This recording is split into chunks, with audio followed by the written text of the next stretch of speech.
And now, a thought from man. When I heard about Netflix's new show, The Dragon Prince, I was pretty excited to hear that one of the writers of Avatar: The Last Airbender was writing it. After watching it, it honestly lives up to the expectations. It's a very fun series that just gets you completely hooked into the story and characters, and I'm really glad we're getting more of that now. There's been this void of lore-driven animated shows, and Dragon Prince very much fills that void. Though the animation leaves some things to be desired. What? The show is created by writers of Avatar named Aaron Azage, or Ahez, however you pronounce that name, I know I just butchered it, and Justin Richmond. And their writing very much shows through prevalently throughout this series. The main premise is about these two human princes who bond with this elf assassin and try to bring peace to the kingdom of Katalis due to the death of the egg of the dragon prince. They journey to return the egg long thought destroyed to the dragons and return harmony among the different factions that inhabit this world. The show does a great job to get you involved with everything going on. There is a bit of conspiracy going on that really gets you hooked into things with the kingdom. The lore is pretty interesting and manages to suck you in, which feels so refreshing to get a series with such deep lore and that is so engaging. That's just something I really like. I like shows that can just really get me involved and get me to wonder what's happening with this world, what's happening with these characters. And this show just does a great job with this. I really gotta give props to it. It really tries to get you into everything going on, and that's just something I really appreciate. The main characters are definitely a major strong point of the series. You get some truly genuine moments from the interactions of some characters and you find yourself really engaged by them. One of the main characters, named Ezrin, is a little kid prince of the kingdom. He looks at things with a simple mindset since he is so young. He plays his role as the naive little kid who wants things to go for the best. He's a very straightforward kid character. He's aware of the dire mission he has to go on, but that doesn't mean he can't have some fun from time to time. He's just a sweet little kid, and you honestly can't find yourself hating him. Most other kid characters, you'd end up being like, ugh, get them off the screen. But he just plays his part just well, and he's honestly kind of fun to have around. Did you just... You can tell by his eyes he's innocent. Are you kidding me? I'm standing right here. Hey!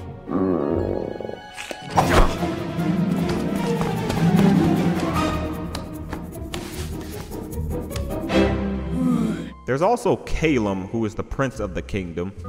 Step prince, actually. Whatever.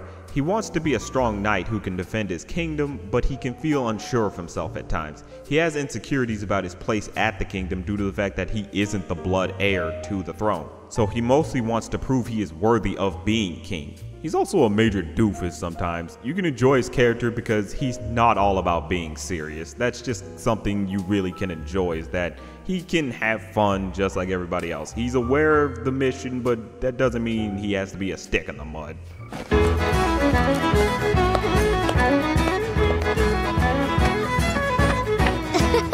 And that also brings me to Raela, who's an elf assassin who can't really bring herself to actually kill anyone. Her driving force is trying to push past her own faults to prove her worth among her kind. I really like her accent. It's kind of a nice, quirky thing about her. She's not just some plain stick in the mud like most characters that would be in her situation would be. She's just kind of fun whenever she needs to be, but she can also take the mission serious. They know that she's supposed to have a little fun here. Just wait. Once I pair my disguise with my perfect human impression, the illusion will be complete. Greetings, fella humans, human fellas. I sure do like hanging out with other humans and talking about things like money and starting wars. That's pretty good, actually. Totally, my good human friend. This trio in general is just very fun. They have a nice dynamic between them since there is this sense of urgency to return the egg and save their kingdoms from destroying each other. They have major differences, but they manage to push through them with their friendship, and that's just very nice. It's just a very nice touch that they have in this series. Just a good sense of camaraderie. I'm a sucker for it. I honestly admit that. I just like that. The world consists of a lot of good side characters who help bring this world to life. There's the royal advisor Viren, who basically is the main bad guy. He gets by being a snake in the grass. You feel like you could trust him in the beginning, but later he proves that that's not the case. As you see, he tries to take over the kingdom through underhanded tactics. He's just so vile. You do really find yourself like, ugh, hope he gets his comeuppance. But if we are led by a child king, He'll make bad choices? he will make weak choices. History will tip the wrong way, and the forces of Zadia will crush not only Catullus, but all the 5 kingdoms. Okay, so I'm supposed to come back with the news that they're dead. What I don't understand is, what am I supposed to do if we find them alive? Oh, you'll know the right thing to do. You also have Viren's son and daughter Soren and Claudia, who can be major dunces. They're pretty funny when they tend not to get certain things. Then we'll figure it out. Whatever it takes. Hear that, Mirror? I'm putting you on notice.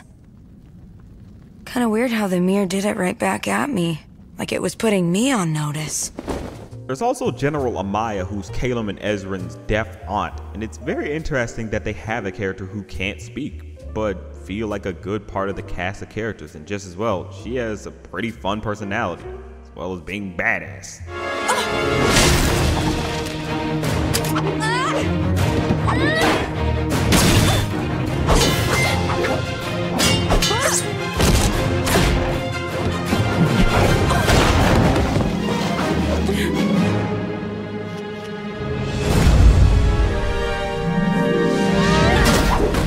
These characters just bring the world to life, and you find yourself really charmed by all of them. Well, except maybe Viren. So that's what this is really about. The animation is definitely a big detriment to this series. It's just way too stiff. It's like it's moving at 2 frames per second. It almost feels like I'm watching an old claymation film from like the 60s whenever the characters move. It can be inconsistent at times too. Sometimes it can move somewhat slow and choppy, but at others it can be pretty smooth.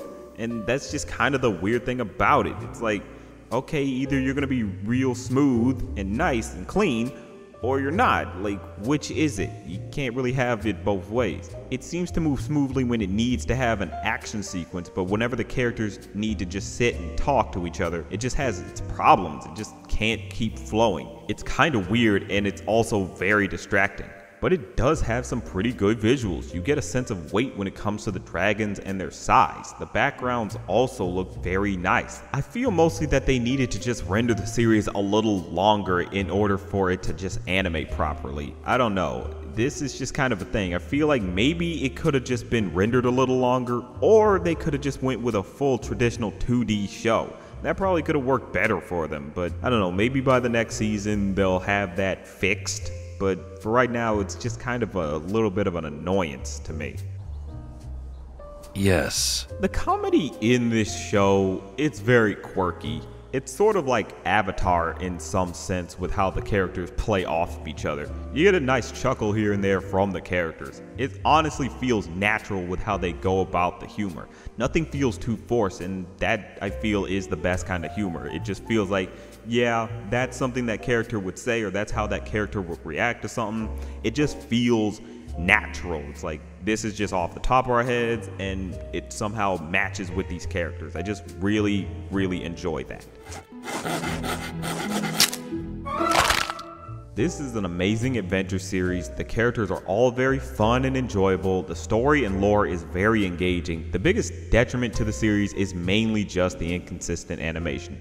But even then, as you watch, you become more wrapped up in everything else that happens that you tend to ignore the choppiness of the animation. You just find yourself like, it just kind of started going with it. You just go with the flow as you keep watching. And honestly, that just says even more how great the show is. Like, you managed to get lost in it that you can ignore some major fault like that. It's just a fun ride throughout. It's always great when you can get good adventure series, and this show falls in line with all the rest. But that's just a thought.